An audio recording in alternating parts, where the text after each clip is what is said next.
시청자 여러분 안녕하세요. 대박플러스의 강예림입니다. 저희 대박플러스에서는 매일 저녁 7시부터 1시간 동안 국내 최고의 주식 전문가들이 명예를 걸고 소개하는 관심 종목과 기법 강의를 함께 하실 수 있습니다. 오늘도 스튜디오에 국내 최고의 주식 전문가 두 분 모셨습니다. JDI 파트너스의 하창봉, 임명균 전문가 나와주셨습니다. 안녕하세요. 안녕하십니까? 네, 안녕하세요. 반갑습니다. 먼저 오늘의 국내 증시 상황부터 정리해드립니다. 코스피가 미국 FOMC 훈풍에 힘입어 장중 한때 2,000선을 터치하는 등 상승세를 이어갔습니다. 17일 코스피 지수는 전날보다 13.09포인트 상승한 1987.99로 장을 마감했는데요. 오후장 들어서는 2,000선까지 오르는 모습을 보였습니다. 이는 지난해 12월 24일 이후 처음 있는 일입니다. 이후 기관이 매도폭을 확대하면서 뒷걸음질을 쳐서 1980선에서 거래를 마감했습니다. 시가총액 상위 종목 중에서는 대장주인 삼성전자가 0.56% 상승한 가운데 삼성물산과 삼성생명, LG화학 등이 올랐고 미래에셋증권은 대우증권 인수 최종 계약을 앞두고 10.37% 급등했으며 한국금융지주도 7.61% 급등했습니다. 이번엔 코스닥 시장 알아봅니다. 전날보다 1.95포인트 하락한 691.49로 장을 마친 오늘은 업종별로는 섬유, 의류가 25.89% 급락했고 컴퓨터 서비스와 인터넷, 운송 등은 상승했습니다. 시가총액 상위 종목 중에서는 코데즈 컴바인이 하한가를 기록했고 이 밖에 셀트리온, 메디톡스, 컴투스 등이 하락하는 모습을 보였습니다. 자, 이렇게 해서 국내 증시 흐름 먼저 간단하게 정리해봤습니다. 스튜디오에 모신 두 분의 전문가 모시고 오늘장 흐름에 대해서 이야기 나눠보겠습니다. 먼저 하창봉 전문가님부터 의견 여쭤보겠습니다. 코스피 오늘 장중 2,000선을 한때 돌파를 했었는데요. 오후장 들어서는 상승폭을 반납한 모습을 보였습니다. 오늘 시장 어떻게 평가하시나요? 네, 사실 뭐 오늘 코스피는 상당히 조금 1시까지만 해도 분위기가 좋았던 것 같습니다. 2,000선을 살짝 넘기도 했습니다만 오후장 1시간 정도를 남겨놓고 약간 수급적으로는 크게 바뀐 게 없었습니다. 외국인도 오늘 4,000원 이상 매수를 해줬고요. 계속 팔고 있는 조금 서운한 세력, 기관은 계속 팔았는데 오후장에 조금 코스피를 반납한 데 내용을 보면 역시나 선물 시장에서 외국인들이 일시적으로 조금 팔았죠. 팔다 보니까 빨리 밀렸는데 어떻게 보면 어제 밤에 나왔던 미국발 FOMC 훈풍 자체가 오전 한 오후까지 이어가다가 해석의 차이지 않겠습니까? 약간 우리 국내 정치가 그러한 부분에 대해서 좀 선반영됐다는 거, 뭐 그런 것도 좀 차지하면서 일정 부분 좀 차익 매물도 나왔고 최근에 보면은 기관들이 지금 주식의 펀드에서 대략 한 9거래일 연속, 10거래일 연속 매도를 하고 있습니다. 최근에 제가 자료를 보니까 한 1조 정도를 판 것 같아요. 그러니까 기관들이 파는데 또 하필이면 지금 지수 위치대가 2,000선이라는 거죠. 2,000선이다 보니까 지금 보면 그 지수 2,000선의 위치가 심리적으로 2,000이기 때문에 매물이 나오는 부분도 있고요. 또 조금 있다 보면 기술적으로 60주선이 위치하고 있습니다. 그래서 뭐 매물 부담이 좀 상당히 많지 않나 그렇게 볼 수 있을 것 같고 그러한 와중에도 오늘도 역시나 외국인들이 상당히 좀 공격적인 매수를 했습니다. 근데 외국인들 오늘 가장 많이 산 섹터가 화학주입니다. 예, 정유주라든지 이런 화학주를 가장 많이 샀고 그리고 약간 조정을 보였던 철강주라든지 또는 금융주를 집중 매수했는데 이 내용에서 어느 정도 확인할 수 있는 게 있는데요. 화학주나 철강주 같은 경우는 경기 회복에 대한 기대감이고 금융주 같은 경우는 일단 금리 동결이라는 자체가 또 금융주 쪽으로는 조금 훈풍 사실 불확실성 해소 측면에서 좀 보면 좋다. 즉 실적주 관점에서 오늘 외국인들은 금융주를 좀 담았지 않나 그렇게 보겠습니다. 네, FOMC 영향으로 코스피가 선방했다라는 의견을 좀 주셨습니다. 이번에는 임명균 전문가님 의견도 함께 들어보겠습니다. 코스닥 시장을 좀 살펴보도록 하죠. 오늘 700선 돌파도 다소 좀 힘들어 보이는 모습이었는데요. 네, 어떻게 보셨나요? 일단 코스닥은 지금 코스피 2000과 마찬가지로 코스닥은 지금 저항선을 700으로 봐야 될 것 같습니다. 작년 8월이었죠. 작년 8월에 700선이 붕괴된 이후로 계속해서 이제 700, 695, 699 이렇게 근처에만 가면 이제 매물이 쏟아지는 어떻게 보면 학습 효과가 되어가고 있는 상황인데요. 오늘 같은 경우도 마찬가지였습니다. 700선을 찍지는 못했지만 투자자들이 인식을 하는 거죠. 아무래도 계속 저항을 받았다 보니까 700선에서는 좀 단기적으로 좀 저항을 받겠구나. 그렇다면 주식을 좀 팔자. 이런 심리들이 시장에 좀 퍼지는 것 같은 그런 모습이었는데요. 수급적으로 살펴보면 외국인들은 좀 최근에 순매수를 보이고 있습니다. 물론 코스피 시장에서도 마찬가지 움직임을 보이고 있지만 반면 아쉬운 점이 있다면 이제 기관의 매도세가 되겠는데 뭐 기관에서 뭐 펀드 환매하니까 어쩔 수 없이 팔겠다. 뭐 그건 어쩔 수 없습니다만은 기관의 매도세가 아무래도 좀 대형주 그러니까 코스닥 시가총액 대형주 위주로 좀 몰리다 보니까 아무래도 코스닥 지수 자체는 700선을 좀 강하게 돌파하기가 현재로서는 좀 쉽지 않아 보인다 이렇게 판단을 하고 있고요. 요즘 이제 지수를 말씀드리면 이제 코데지 컴바인을 말씀 안 드릴 수가 없을 것 같은데 아무래도 우리나라 지수가 시가총액 산출 방식이다 보니까 코데지 컴바인의 시가총액이 오늘 하한가 가면서 1조 5천억이 하루 만에 증가를 했어요. 물론 유통 주식수가 없고 그렇지만 시가총액은 그렇게 없어졌기 때문에 이런 것들이 코스닥 전체 시가총액이 200조라고 감안을 했을 때 코스닥 지수만 한 0.7%의 영향을, 그러니까 0.7% 하락에 대한 영향을 준 것이죠. 코데지 컴바인 한 종목이요. 이런 왜곡되는 부분이 좀 계속 문제가 되고 있다고 하지만 우리는 그거는 이제 정부나 나라 거래소 차원에서 해결해야 될 문제인 것 같고요. 저희가 봤을 때는 일단 오늘 지수는 하락으로 마감을 했지만 코데지 컴바인에 영향이 있었다 이렇게 보면 될 것 같습니다. 그래서 코스닥은 코스피하고 다르게 뭐 지수에 크게 좀 지수 자체에 뭐 기술적인 좀 분석에 뭐 의미를 두지는 않지만 그래도 일단 700선 좀 단기적으로 좀 저항대가 될 것이다라는 좀 전망이고요. 지수의 변동성 그러니까 하루에 급등이나 급락을 하지 않고 지수가 좀 꾸준히 안정적으로만 가준다면 개별 종목들 트레이딩하는 데는 충분히 무리가 없을 것으로 이렇게 보고 있기 때문에 아무래도 최근 시장의 안정화 단기 저항은 받겠지만 시장의 안정화 차원에서 종목별 대응은 전략은 그대로 가지시면 될 것 같고요. 제가 오늘 장에서 좀 관심 있게 좀 지켜본 종목이 하나 있는데요. 성광밴드입니다. 성광밴드. 성광밴드는 뭐 주식하시는 분이면 아무래도 좀 다 아실 것 같은데 피팅주입니다. 피팅주. 조선 기자재 업종으로 불리기도 하는데요. 태광이나 하이로코리아 같이 이제 피팅주 3인방이라고 불리기도 합니다. 최근에 시장이 얼마 전부터 강했던 섹터 그러니까 뭐 OLED 업종이라든가 제약, 바이오 업종이 좀 조정을 받으면서 그동안 상승하지 못했던 뭐 조선, 철강, 건설 이런 좀 종목들이 바닥에서 좀 반등하는 모습을 보였는데요. 코스닥도 관점은 비슷합니다. 성광밴드 같은 이제 피팅주들이 실적이 사실 좋지 전방산업이 워낙에 좋지 않아서 실적이 좋지 않다 보니까 주가가 좀 하락 추세를 계속 이어왔는데요. 최근에 저점에서 좀 강하게 반등을 보이고 있습니다. 그래서 첫날 정도 같지만 해도 한 기술적인 반등에 그칠 것이다. 이런 전망이 우세했고요. 그렇지만 오늘 같은 경우에 좀 8% 추가로 이제 반등을 하면서 기술적인 반등이 조금은 더 이어질 수 있겠다. 그럴 가능성이 조금은 더 높아졌다. 이런 관점에서 제가 좀 오늘 좀 특징적으로 좀 보고 있습니다. 물론 이제 낙폭과대에 따른 기술적인 반등 부분도 있지만 여전히 조선 업황 자체는 좀 부진한 상황이고요. 반면 그래도 좀 기술적인 반등에 우리가 좀 기대를 걸어볼 수 있다는 것은 성광밴드 같은 경우는 좀 납품 시스템 자체가 좀 과점화돼 있어요. 그러니까 독과점이라고 하죠. 그런 부분들 특히 뭐 태광이나 하이로코리아하고 좀 이제 좀 나눠먹기 이런 식의 부분도 있지만 그런 과점화가 돼 있기 때문에 업황이 조금만 좋아져도 실적이 탄력도가 충분히 좋아질 수 있겠다 이렇게 보고 있고요. 여전히 뭐 오늘 같은 경우에는 뭐 하반기 수주에 대한 기대감이 있다. 근데 여전히 아직은 기대감 수준이기 때문에 좀 기술적인 관점, 그러니까 단기 트레이딩 관점에서 만약 매매를 하신다면 한 만 원대 초반에서 좀 접근을 하셨다가 좀 짧게 한 12,000원, 13,000원 정도로 좀 짧게 먹고 나오는 이런 식의 좀 매매 전략을 취하면 좋지 않을까 이렇게 보여집니다. 네, 임명균 전문가 성광밴드 종목 함께 짚어주셨는데요. 이번에 하창봉 전문가께서는 오늘 코스피 시장에서 좀 관심 두신 종목 혹시 있으신가요?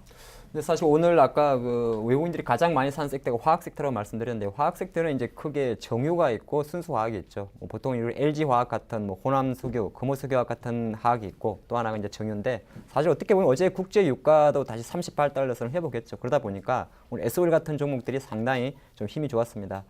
사실 S-오일이 뭐 주가가 최근 작년 연말 한 6만 원도 안 하다가 지금 8만 9천 원대니까 상당히 많이 올랐죠. 근데 가장 중요한 거는 제가 볼 때 그런 것 같습니다.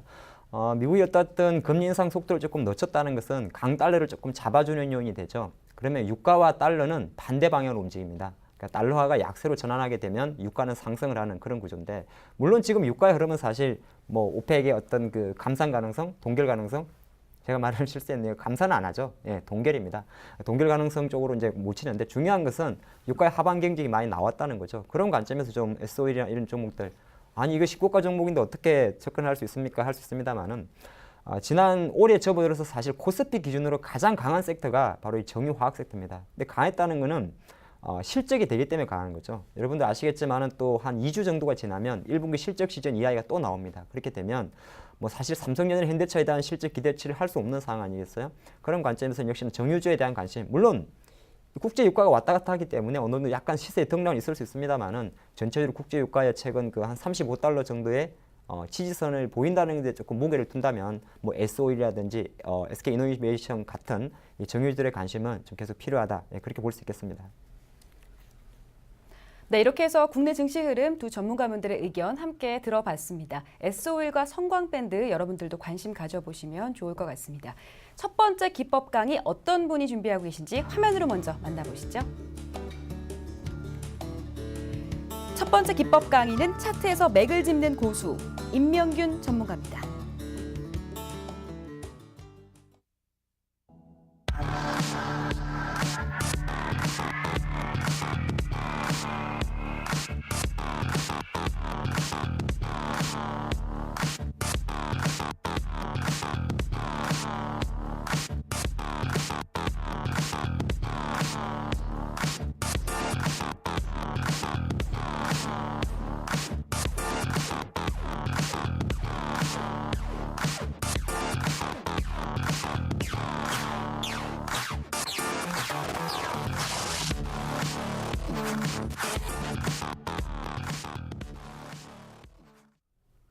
네, 안녕하십니까, 임명균입니다. 오늘 저의 좀 테마는 차트에서 맥을 짚는 전략입니다. 결국엔 차트에서 본다면 기본적인 분석보다는 기술적인 분석이라고 보셔야 될 것 같은데, 우리가 차트에서는 보통 매수 타이밍과 매도 타이밍을 잡죠. 우리가 이런 차트에서 매수 타이밍과 매도 타이밍을 잡을 때 유용하게 쓸 수 있는 보조 지표들에 대해서 제가 앞으로 강의를 쭉 해드릴 건데요. 제가 매주 목요일 날 옵니다. 그래서 처음부터 마지막까지 하나하나씩 보조 지표 종류별로 하나씩 설명을 해드릴 예정이고요. 사실 주식시장에서 1+1은 2다. 그러니까 수학처럼 또 공식처럼 맞아떨어지는 건 사실 없습니다. 뭐 장대 양봉이면은 뭐 강하다. 장대 음봉이면 약하다. 물론 확률적으로는 그렇게 될 가능성이 높지만 수학처럼 무조건 이퀄로 되지는 않습니다. 그렇기 때문에 우리가 보조지표들을 하나씩 공부해 가면서 이런 경우에 이런 보조지표가 맞고 이런 상황에선 저런 보조지표가 맞고 또 혹은 여기에선 거짓 신호가 나왔고 이것은 진짜 신호이기 때문에 우리가 신뢰를 할 수 있다. 이런 부분들을 하나씩 공부해 가신다면 좋을 것 같고요. 특히 오늘 같은 경우는 첫날이기 때문에 제가 좀 가장 가볍게 보조지표 중에 거래량도 보조지표 중에 하나고요. 이동평균선을 들고 나왔는데요. 앞으로 계속해서 조금 더 어렵게 뭐 공부 예전에 학교 다닐 때 공부할 때를 생각하시면 될 것 같은데 처음에는 뭐 덧셈 뺄셈부터 좀 배우지만 나중에는 진짜 미분이나 적분까지도 이렇게 배우게 되죠. 그래서 처음에는 조금 가볍게 갈 거고요. 앞으로 계속 가다 보면 점점 더 어렵게 대신에 이게 어려워질수록 여러분들이 하나하나 익혀가는 게 어려워질수록 나중에 활용폭은 충분히 크다는 거 이런 거 분명히 좀 아셨으면 좋겠고요. 이제 시작하도록 하겠습니다. 자, 일단은 이동평균선입니다. 이동평균선. 자, 이동평균선이죠. 이동평균선의 정의를 보면 여러분들이 당연히 아실 거예요. 이동평균선 누가 몰라? 그냥 각 이동평균선, 그러니까 종가의 평균을 낸 거예요. 5일선이면 예를 들어서 5일선이면 5일 동안의 주가 평균선, 20일선이면 20일 동안의 주가 평균선, 60일이나 120일선도 마찬가지고요. 이동평균선 너무 심심한데? 사실 아무래도 주식하시는 분들이 뭐 어떤 회사의 뭐 PER이 얼마고, 뭐 실적이 어떻고, 뭐 잉여금이 얼마고 이런 것들은 잘 모르셔도 차트 분석들은 요즘엔 다 하시잖아요. 특히 아무래도 좀 차트에 볼 때 가장 좀 주로 보시는 것들이 뭐 캔들도 있겠지만 거래량과 함께 이동평균선이라고 생각을 합니다. 근데 제가 오늘 그럼에도 불구하고 이동평균선을 말씀드리려고 하는 거는 여러분들이 이동평균선을 알지만 어떻게 활용하느냐에 따라서 이게 좀 되게 흔하고 어디 보조지표 되면 뭐 영어 좀 들어가고 막 시그널이 복잡해서 거기서 매수 타이밍이 나와야 되는 거 아니냐 이렇게 생각을 하실 것 같은데 이동평균선 같은 경우도 제대로 알고 잘 활용을 하신다면 복잡한 것보다 오히려 좀 간단하게 매매 타이밍, 매수나 매도 혹은 어떤 상승 추세라든가 하락 추세 이런 것들을 판단할 수 있기 때문에 이동평균선도 분명히 우리가 좀 처음부터 좀 잘 짚고 넘어가 가야겠다 이런 관점에서 제가 오늘 이동평균선을 들고 나왔는데요. 다음 차트를 한번 볼게요. 자, 셀트리온입니다. 셀트리온인데 이 주가 여기에 보시면 이제 이런 것들이 이동평균선이죠. 그래서 가장 가벼운 녹색이 5일 이동평균선, 그 다음이 21선, 61선, 121선입니다. 이건 그러면 보통 여러분들이 HTS를 들어가면 기본적으로 이렇게 세팅이 되어 있어요. 대부분의 증권사 HTS들이 그렇습니다. 5일선, 21선, 61선, 121선. 물론 이제 어떤 이제 투자자에 따라서는 뭐 11선을 보기도 하고 뭐 31선을 보기도 하고 뭐 그거는 이제 각자의 기준이 있겠지만 우리가 이동평균선에 대해서 공부를 하려면 기본적으로 사람들이 많이 보는 것들 여러분들도 당연히 비슷한 걸 본다고 생각을 하고 있고요. 그렇기 때문에 제가 가장 기본적인 세팅 5일선, 21선, 61선, 121선 이 이동평균선을 가지고 제가 오늘 좀 설명을 드리려고 하는데 아무래도 좀 셀트리온 이제 차트를 보시면 제가 이동평균선을 좀 다소 좀 두껍게 칠한다고 했는데 좀 얇아 보일 수도 있어요. 근데 아마 여러분들한테 좀 보이실 거라고 생각하는데 보이는 대로 5일선은 좀 가벼워요. 아무래도 5일 동안이니까 주가의 움직임을 좀 잘 추적하죠. 상대적으로 21선 왜 20일, 왜 5일일까요? 5일 같은 경우에는 일주일이지만 우리가 이제 트레이딩, 그러니까 거래일이죠. 거래일은 월, 화, 수, 목, 금 5일입니다. 그래서 5일선이 일주일 동안에 좀 주가 추이를 보여주는 선이라고 보시면 될 것 같고 마찬가지 21선도 마찬가지입니다. 21선도 한 달을 보통 거래일을 20일 정도로 생각하시면 20일은 1개월이 되겠죠. 그래서 일주일선, 뭐 1개월선, 60일이면 3개월선 이렇게 보시면 될 것 같아요. 근데 특히 주식 같은 경우에는 5일이나 한 달도 중요하지만 3개월이 중요합니다. 왜? 3개월마다 분기 실적이 나오죠. 물론 이제 좀 종목마다 좀 발표하는 시점의 차이는 있겠지만 3개월마다 분기 실적이 나오기 때문에 그런 실적 발표에 따라서 물론 시장에서 전망을 합니다. 삼성전자의 주가가 좋을 것이다. 혹은 나쁠 것이다. 회사에서 IR을 해요. 이번에 진짜 잘 나올 거예요, 실적. 물론 시장 전문가들이 다 분석을 합니다. 하지만 막상 회사에서 공시를 뻥 했는데 어닝 서프라이즈다. 그럼 주가가 막 급등을 하기도 하고요. 반대로 한 500억 정도는 생각을 했는데 회사에서 웬걸 꼴랑 100억 벌었대. 그러면 주가가 막 급락하는 사유가 되기도 합니다. 그렇기 때문에 우리가 좀 이동평균선을 기준으로 해서 그런 것들을 좀 미연에 방지하고자 공부를 좀 한다고 보시면 될 것 같고요. 자, 가장 이제 이동평균선으로 가장 처음에 판단해 볼 수 있는 건 추세입니다. 추세. 이 종목 같은 경우는 오스템 임플란트예요. 오스템 임플란트인데 제가 차트를 좀 그러니까 주봉으로 봐도 좀 주봉으로 보면 여러분들이 좀 보시기 좀 편할 것 같은데 아무래도 좀 주봉보다는 일봉이 좀 친숙하지 않으실까 해서 제가 좀 이렇게 좀 기간을 늘렸어요. 기간을 늘렸기 때문에 좀 캔들은 잘 안 보이실 수도 있겠지만 우리가 오늘은 캔들을 공부하는 건 아니고 이동평균선을 공부하는 날이기 때문에 이동평균선을 좀 보시면 될 것 같아요. 오스템 임플란트는 뭐 회사들은 다 아실 거예요. 임플란트 하는 회사인데 주가가 한동안 많이 올랐어요. 많이 올랐는데 이것에 그럼 주가가 올랐는데 그럼 여기 고점에서 뭐 사야 될 것이냐 아니면 이제는 차익 실현을 해야 될 것이냐 물론 보유하고 계신 분이라면 매도 시점이 궁금하시겠지만 내가 신규로 가지고 매수를 하려고 하시는 분들 같은 경우에는 언제 사면 좋을까 이런 거에 대한 좀 궁금증이 있으실 것 같아요. 그래서 오스템 임플란트 좀 일봉 차트를 보면요 결국에는 이동평균선 이 선들이 물론 약간의 교차도 있겠지만 이런 선들이 오른쪽 상향을 가고 있습니다. 기울기로 따지면 우상향이죠. 주식하시는 분들은 빨간색을 좋아하고 우상향을 좋아합니다. 우상향이라는 건 뭐냐면 주가가 계속 올라가고 있다는 얘기예요. 그렇죠? 이런 캔들, 이런 단기 시세들은 단기 시세대로 나오지만 그런 것들은 또 5일선이 반영을 하고 있죠. 주가 이동평균선이 우상향을 하고 있다는 점이에요. 우상향을 하고 있다. 그러면 이 종목은 굳이 캔들을 보지 않아도 주봉을 보지 않아도 이동평균선을 딱 봤을 때 이 종목은 상승 추세에 있구나. 우리가 그렇게 판단을 할 수 있습니다. 상승 추세. 추세의 상승은 뭐냐? 상승이 뭐 단기간에 급등이 나올 수도 있죠. 뭐 급락이 나올 수 있지만 근데 상승이 좀 느긋하게 나올 수도 있고요. 물론 상승이 나왔다 하락이 나올 수도 있어요. 그렇지만 우리가 하루하루를 보면은 좀 그렇게 일희일비할 수 있지만 조금 길게 보면 이동평균선을 통해서 우리가 추세를 판단할 수 있다. 결국엔 상승 추세에 있다는 것은 그 종목이 실적이 좋다거나 아니면 어떤 좀 모멘텀을 가지고 있다거나 분명히 좋은 내용들이 있기 때문에 이동평균선이 상승 추세를 나타낸다고 보시면 될 것 같아요. 그렇다면 상승 추세일 경우에 이런 이동평균선을 주가가 보여줄 때 우리가 매매 타이밍을 어떻게 잡아야 될까? 간단합니다. 간단해요. 뭐 복잡하게 생각하실 필요는 없을 것 같고요. 주가가 특히 이 맨 밑에 선을 보시면 이게 121선입니다. 121선. 이런 5일선의 좀 진폭은 좀 큰 상황이지만 이 121선을 보시면 여기를 제가 표시를 해드릴게요. 이런 것들, 이런 부분들. 자, 어떻게 되고 있나요? 주가가 121선 근처까지 하락을 했을 때 다시 반등을 나오죠. 반등이 나오죠. 결국에는 뭐냐면 이 이동평균선이 추세를 보여주지만 그런 우상향되는 이 이동평균선이 지지 라인으로 작용을 하는 겁니다. 지지 라인.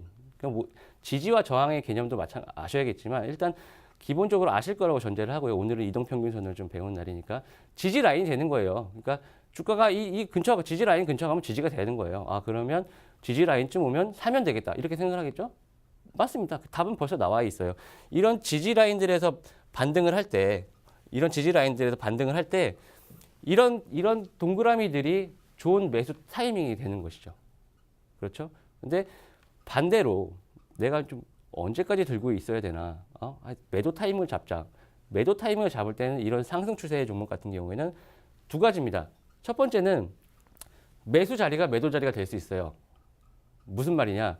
우리가 이런 지지력들을 확인을 했기 때문에 이 지지력들은 우리가 좀 신뢰할 수 있는 매수 타이밍이 되는데 반대로 주가가 이런 경우에 이렇게 하락을 해버렸어요. 예를 들어서 이렇게 이동평균선 하향을 강하게 이탈을 했다. 그러면 지지 라인의 의미가 없어지는 거죠. 그것은 신뢰도가 떨어지는 겁니다. 기술적인 분석상. 그렇게 되면 이동평균선을 하향 이탈했을 때가 기술적으로는 매도 타이밍이 되겠죠. 그렇죠? 그런데 그러면 지나고 나야지 이게 이탈한지 알 수 있지. 그럼 이탈했다가 다시 올라갈 수도 있지 않느냐. 그래서 좀 여러분들에게 하나 팁을 드리자면 오전 중에 장중에 내려갈 수는 있어요. 장중에 내려갈 수 있지만 혹시 종가 오후에 다시 반등을 해서 저점 매수세가 유입이 되면서 반등을 한다면 그것은 좀 지지로 봐도 무방하다. 저는 이렇게 보고 있습니다. 실제로 그럴 확률이 높고요. 그렇기 때문에 이동평균선의 이탈을 판단하는 건, 그러니까 이거는 매도 지지 라인을 이탈했다 이렇게 판단하는 거는 종가상으로 완전히 하향을 이탈해서 마감을 했을 때, 할 것 같을 때, 그럴 때 이탈이라고 판단을 하시면 될 것 같아요. 그렇기 때문에 상승 추세에 있을 땐 매수와 매도 타이밍을 잡는 게 그 지지되는 라인에서 이동평균선에서 찾으면 되겠다. 하지만 상승 추세에 있다면 이 종목은 분명히 좀 관심을 여러분들이 좀 판단을 할 때도 추세가 상승하는 종목을 매매를 하시는 게 아무래도 이동평균선이 대체로 지지 라인으로 작용을 하죠. 왜냐하면 주가가 계속 상승하고 있기 때문에 얘도 수익이고 보유 중인 애도 수익이고 또 산 애도 또 수익이에요. 왜? 주가가 계속 상승을 하고 있기 때문에. 네. 근데 그렇기 때문에 상승 추세는 좋은 것이고 반대로 이 한일시멘트 같은 경우인데요. 이거 같은 경우는 정반대죠. 주가가 계속 하락세를 나타내고 있습니다. 이동평균선의 기울기는 우하향이죠. 그러니까 주가가 지속적으로 하락을 보이고 있다는 겁니다. 그러면 아까 같은 경우에 지지 라인으로 작용했던 이동평균선이 이제는 저항으로 작용합니다. 저항. 이 근처 오면 파는 거예요. 사람들이. 많이 올랐다? 어차피 빠질 거야. 이런 인식들이 생기는 거죠. 이게 심리적인 문제인데 결국에는 아까 상승 추세 종목들은 그런 것들이 지지 라인이 되지만 하락 추세의 종목들은 저항대가 된다. 그래서 여러분들이 좀 그 하락 추세의 종목, 이런 이동평균선이 좀 이렇게 기울기가 좀 빠지고 있는 종목들은 좀 매매하실 때 좀 피하시는 게 좋겠다. 이런 말씀을 드리고 싶고 그렇다면 어느 종목이나 다 마찬가지냐? 이건 KT입니다. 딱 보기에는 뭐 추세가 안 나오죠. 그렇지만 이동평균선은 분명히 있습니다. 하지만 주가는 어떤 라인에도 좀 지지 라인을 보이지 못하고 있어요. 그건 뭐냐? 이동평균선이 그렇게 좀 맞아 들어가는 종목이 있고 그렇지 않은 종목들이 있다는 거죠. 그래서 이동평균선을 맹신할 필요는 없지만 주가가 이동평균선의 신뢰도를 보여줄 때만 거기에 그런 종목들에만 대응을 하시면 이런 KT 같은 종목은 이동평균선을 대입할 필요가 없다. 이런 부분들을 제가 좀 말씀드리고 싶어서 KT를 가져왔고요. 그 다음에 SK네트워크스입니다. SK네트워크스 같은 경우는 주가가 많이 빠졌어요. 많이 빠졌죠. 이 중기 이평선 같은 경우는 우하향을 보이고 있어요. 많이 빠지는데 최근에 주가가 이렇게 반등을 하고 있어요. 이렇게 반등을 하고 있죠. 반등을 하면서 이런 저항대들을 뚫고 있어요. 그렇죠? 우리가 흔히 말하는 골든 크로스라고 하죠. 저항대들을 뚫으면 뭐예요? 단기간에 장기적으로는 여전히 하락 추세에 있지만 단기 시세가 좋아지고 있다. 그렇다는 건 주가가 하락 추세를 벗어나고 있다. 이런 것을 암시하는 것이죠. 그래서 이런 5일선이 21선을 상향 돌파하거나 21선이 61선을 상향 돌파하거나 그런 경우에 골든 크로스라고 보고 매수 관점에서 좀 접근하시면 좋을 것 같다. 이런 말씀을 드리고 싶습니다. 그래서 여기에 관련된 종목들을 제가 오늘 2개를 뽑아왔는데요. 첫 번째는 지스마트 글로벌입니다. 지스마트 글로벌 같은 경우는 기본적으로는 비메모리 반도체 이미지 센서 업체인데 옛날로 따지면 사진을 찍으면 이제 필름에 맺혀서 그런 현상을 하죠. 이런 디지털 카메라 같은 데 들어가는 이미지 센서를 개발한 업체인데 사실 스마트 글로벌 그러니까 평광률이죠. 이런 스마트 글라스 사업을 시작하면서 주가가 급등을 했고 실제로 실적도 어마어마하게 좋아졌습니다. 작년 같은 경우에 영업이익이 한 82억 정도가 났는데 그 중에서 이 스마트 글라스가 78억을 했으니까 뭐 거의 다 했다고 봐야 되겠죠. 그래서 이런 스마트 글라스 좀 모멘텀 계속 가지고 있고 특히 이제 5개 강국법이 작년 12월에 좀 개정이 되면서 올해 7월부터 시행이 됩니다. 그래서 자유표시 허가제가 승인이 난 곳은 이런 5개 광고에도 건물 전체 벽면을 광고판을 쓸 수가 있어요. 그렇기 때문에 올 7월 이후에는 충분히 수주 잔고가 증가할 것이다 이렇게 보고 있고요. 그래서 제가 이제 말 그대로 지스마트 글로벌도 아까 우리가 처음에 공부했던 오스템 임플란트처럼 추세적인 상승을 보여주고 있어요. 이런 이평선들에서 지지력이 확인이 되고 있죠. 그렇기 때문에 좀 매수 관점에서 좀 바라보면 좋을 것 같고요. 목표가는 좀 중기적인 상승 추세에 있기 때문에 중기적으로 한 4만 원 정도 제가 제시를 해드리겠고 손절가는 다소 상대적으로 짧게 이평선이 지지 라인이니까 이평선 정도를 손절가로 잡고 한 2만 6천 원 정도로 잡고 매매를 해보시면 좋을 것 같고 제가 또 하나를 더 갖고 나왔습니다. 벽산입니다. 벽산 같은 경우에는 건자재 업종입니다. 건자재, 그러니까 건축 자재죠. 건설주하고는 좀 다르게 보셔야 돼요. 건설주하고 다르게 보시고 건자재 업종 같은 경우에는 실적 모멘텀들을 분명히 가지고 있어요. 뭐 한샘이라든가 현대리바트, 대림비엔코, 벽산 이런 것들은 같이 보시면 될 것 같은데 특히 벽산 같은 경우에는 좀 단열재 시장을 좀 주력으로 하고 있어요. 집을 짓거나 어디 뭐 배를 만들거나 뭘 하더라도 단열재는 들어가게 되죠. 보온을 해야 되기 때문에 그런 단열재 특히 수익성이 좋은 무기질 단열재 수요가 좀 증가가 되고 있고요. 조선 선박에도 이제 단열재 들어가는 것들, 집에도 들어가는 것들 이런 것들이 좀 사업 포트폴리오가 좀 안정적으로 돼 있어요. 어느 한쪽에 치우치지 않고 그렇기 때문에 좀 긍정적으로 바라봐도 좋겠다. 그리고 실적 부분에서도 분명히 좀 좋아지고 있고요. 특히 작년 같은 경우도 장사를 잘했죠. 근데 올해 같은 경우에는 더 좋아질 것이다. 특히 자회사 같은 경우에는 뭐 벽산 페인트라든가 하츠 이런 데들의 자회사들의 실적 성장도 동사에는 반영이 될 거기 때문에 긍정적인 관점에서 바라보셔도 좋을 것 같고요.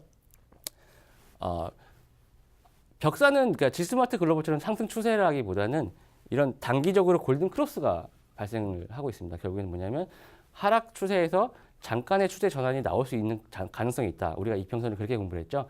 그래서 지스마트 글로벌 같은 경우는 약간 좀 중기 관점에서 바라보시면 될 것 같고요. 벽산 같은 경우에는 좀 단기 관점에서 바라보셨으면 하는 좀 마음에서 제가 오늘 들고 나왔습니다. 그래서 내 성향에 맞게 매매를 하시면 돼요. 단기가 좋다 그러면 단기를 하시고 중기가 좋다 하면 중기를 하시면 되는데 매수가 같은 경우에는 8,000원 초반대에서 하시면 될 것 같고요.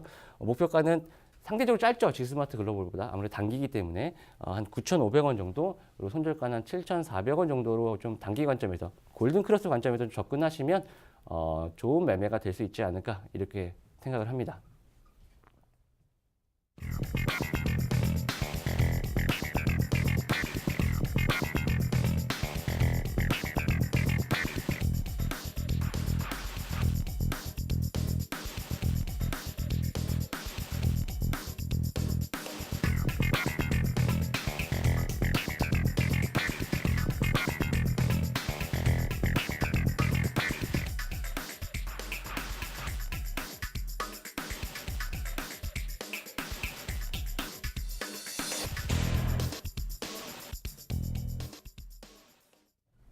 네, 이렇게 해서 임명균 전문가의 차트에서 맥을 짚는 고수 기법 강의와 관심 종목 함께 알아봤습니다. 두 번째 강의 이어갑니다.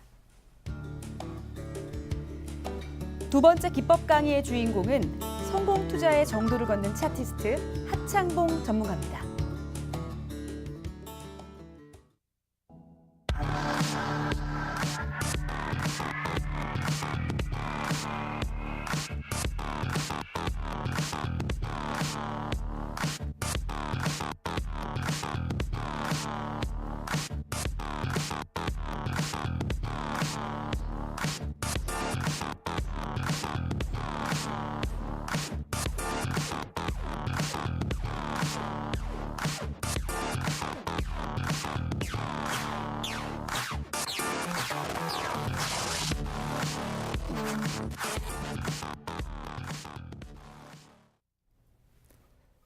안녕하십니까, 하창봉입니다.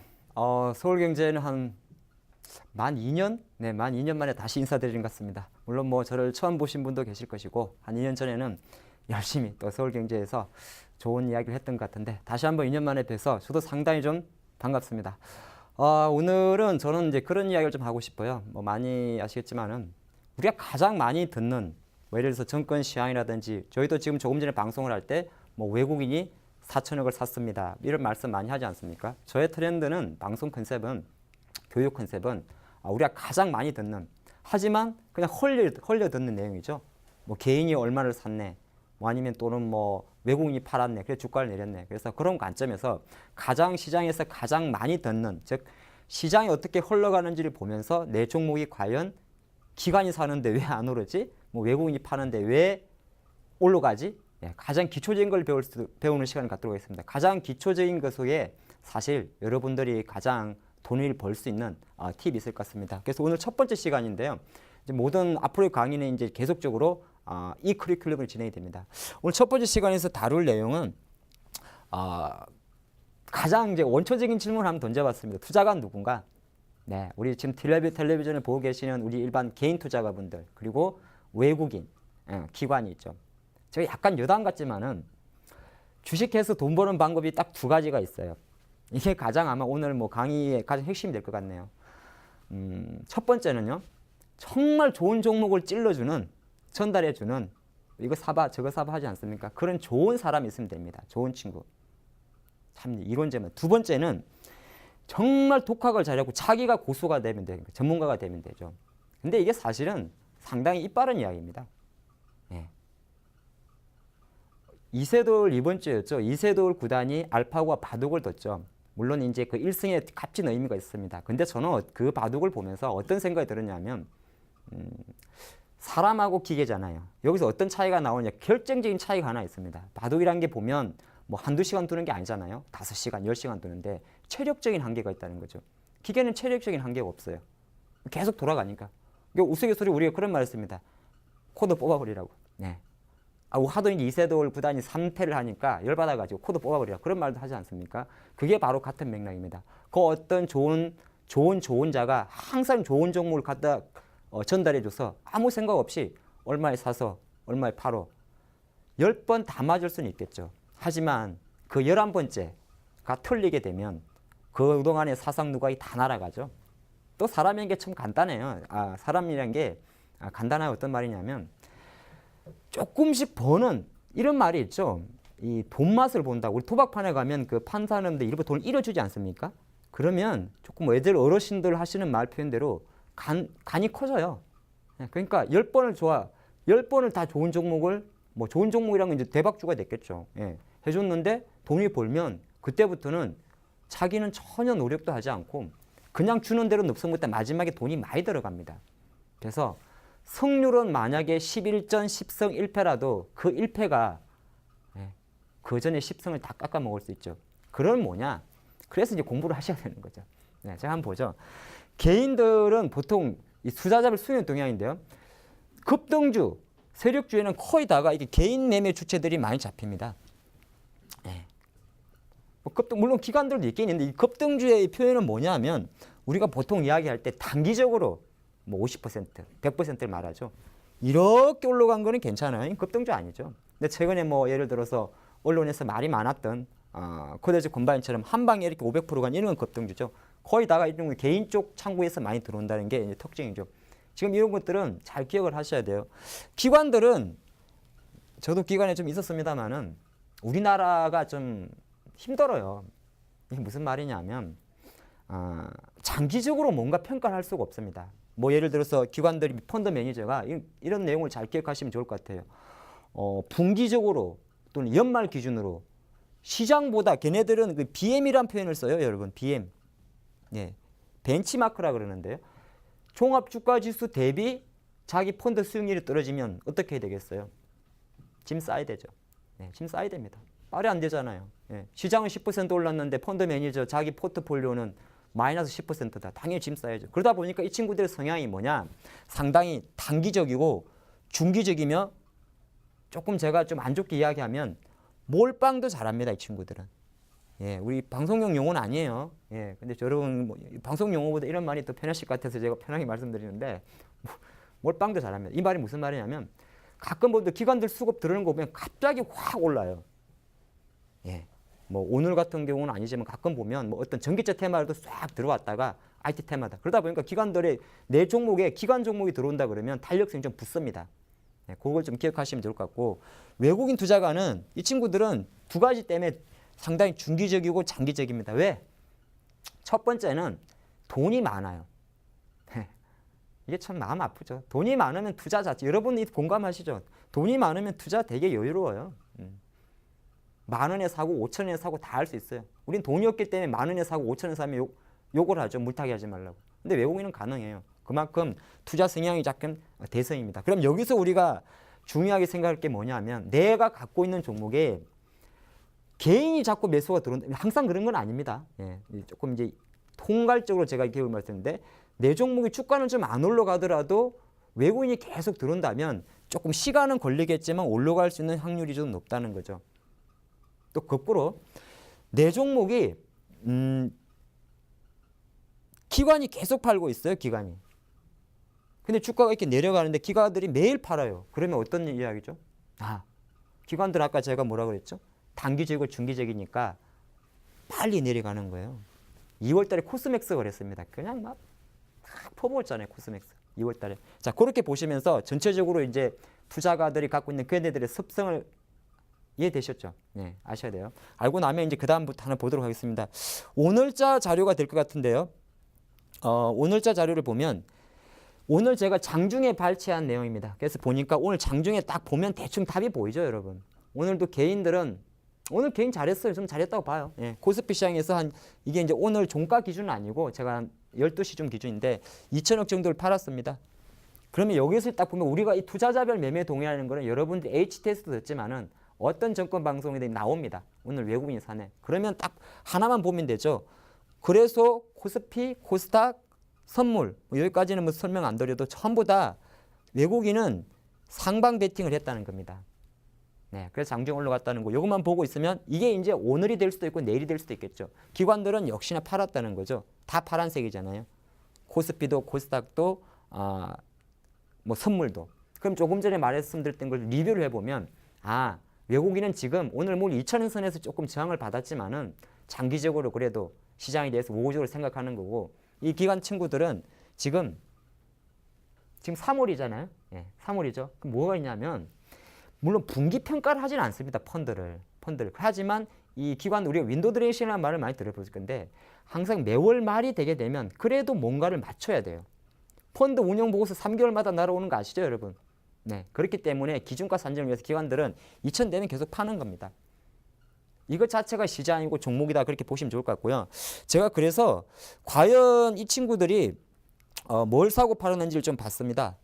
최근 5일 동안의 기관들이 사고 판 종목을 보니까 실제적으로 개인 같은 경우는요. 최근 5일이면 어제 기준이에요. 이 종목을 보면 대충 보여요. 개인들은 제가 아까 뭐라 그랬죠? 좀 거꾸로 한다 그랬죠? 가장 많이 산 게 코덱스 인버스입니다. 이게 조금 낯설 수는 있어도 이런 내려가야 먹는 거예요. 수익이 나는 거. 지수 내려가라 이거죠. 근데 개인들이 이거를 일주일 동안에 가장 많이 샀어요. 근데 장이 어쨌죠? 올라 버렸죠. 그 다음에 가장 많이 세 번째로 많이 산 게 하이닉스입니다. 네, 하이닉스. 하이닉스를 한번 보도록 하죠. 뭐 다른 걸 많이 보실 필요는 없을 것 같아요. 하이닉스 차트입니다. 네, 제가 지금 최근 5일이라고 말씀드렸잖아요. 그러니까 이거는 개인이 사서 내려간 게 아니라 거꾸로 기관이 파는데 개인이 산 거예요. 이해되시죠? 그러니까 차트를 보는 것도 있습니다. 항상 차트를 보면서 여러분들이 차트 공부하면서 수급 공부도 같이 하시는 거죠. 오늘은. 이게 뭐 차트는 또 뭐 5월 순위 깨졌네 이런 기본적인 것도 있습니다만은 기관 외국인 그리고 하이닉스 같은 종목들을 누가 매매하겠습니까, 여러분? 외국인이나 기관이 많이 가지고 세계 최대 반도체 회사 아니겠습니까? 근데 개인이 사고 있다. 당연히 그거 하면 안 봐도 돼요. 개인이 누구한테 샀겠어요, 물량을? 기관한테 샀겠죠. 그럼 기관이 팔았다는 겁니다. 그래서 최근 5일 동안 보니까 역시나 하이닉스가 내려가는 데는 꼭 개인이 사서 내려갔다는 말씀은 안 드리는데 결과론적으로 개인만 사가지고는 주가가 어렵다 이렇게 볼 수 있을 것 같고요. 그럼 두 번째 걸 한번 보도록 하죠. 하이닉스 매매 동향 제가 표시 조금 하면 여러분이 좀 작을 수 있습니다만은 말씀드리죠. 정말 꼭지에 팔았어요. 31,950원에 이때 150만 주 잘 팔았어요. 그런데 그 다음부터 보면 3만 원 땅 3월 8일 날 3만 원대 내려오니까 그때부터 열심히 삽니다. 계속 29,000원대까지. 근데 상대편이 있잖아요. 여기 보이시죠? 10%였지 않습니까? 기관, 증권사, 운용사 다 판다는 거죠. 물론 앞으로 주가 어떨지는 몰라요. 이게 틀이 바뀌면 올라갈 겁니다. 똑같아. 요 날도 개인이 많이 틀어버리니까 올라갔지 않습니까? 단기적으로 보면.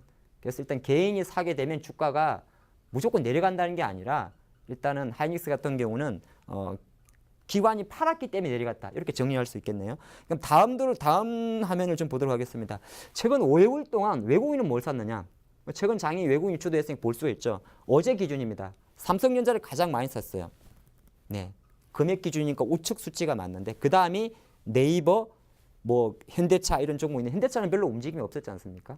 삼성전자도 한 128만 원까지 왔는데 그러면 과연 2번 예, 우리가 아는 좀 네이버의 주가 흐름을 한번 보도록 하죠.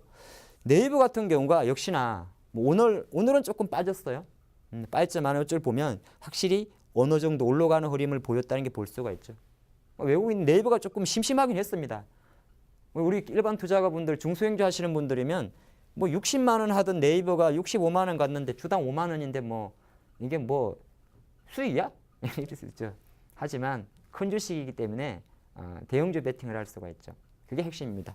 자, 그러면 다음으로 과연 수급은 뭐 대동소이하겠죠. 외국인 순매수기 때문에 외국인들이 쭉 들어온 것이 네이버입니다. 기관들이 뭐 했는지를 바로 보도록 하죠. 기관들은 진짜 너무했어요. 기관들이 가장 많이 송 종목은 일단은 기관들은 종목은 자신이 없었어요.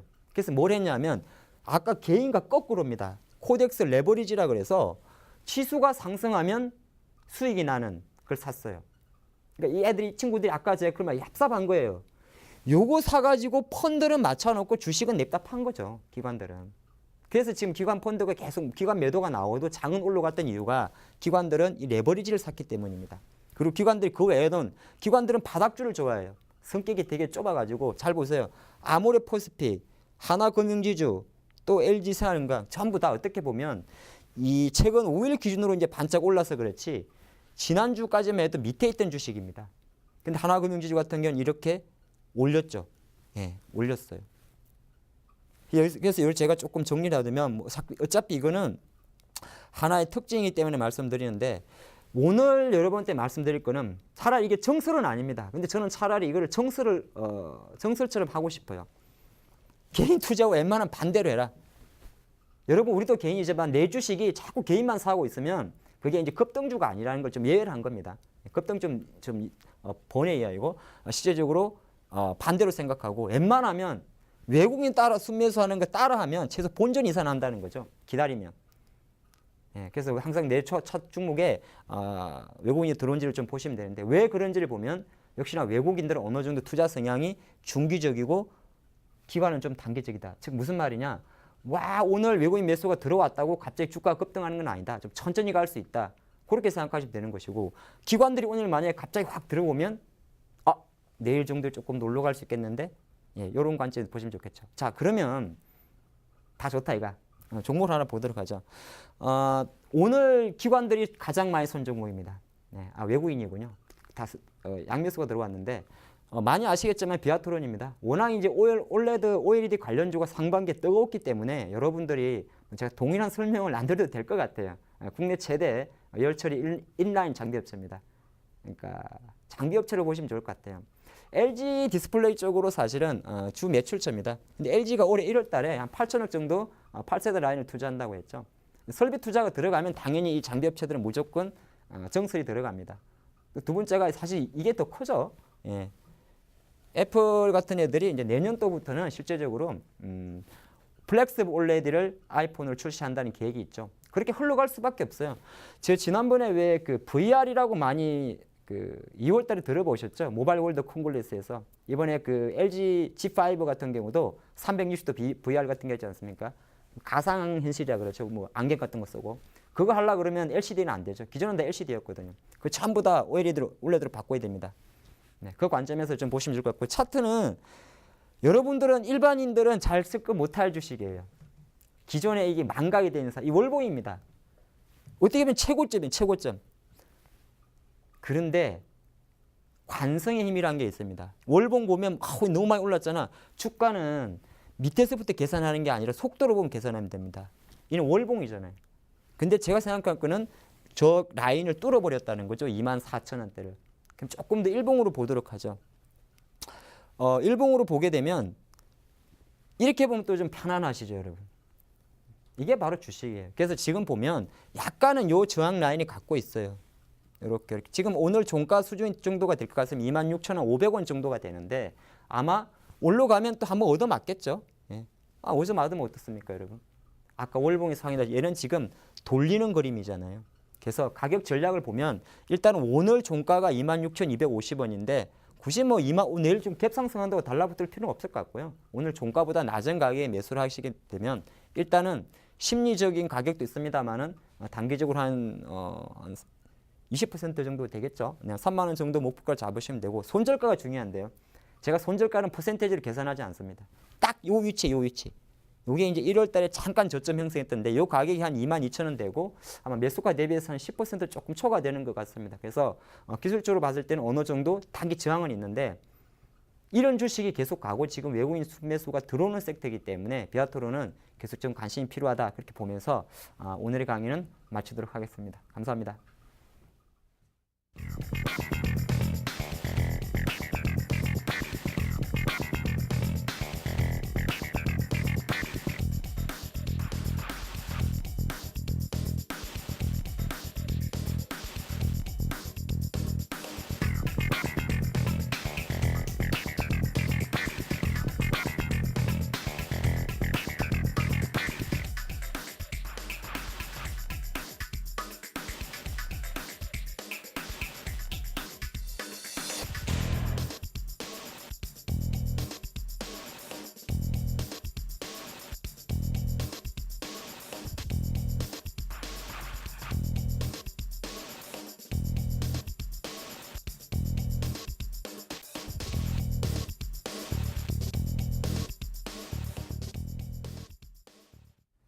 네, 이렇게 해서 두 전문가의 기법 강의 함께 하셨습니다.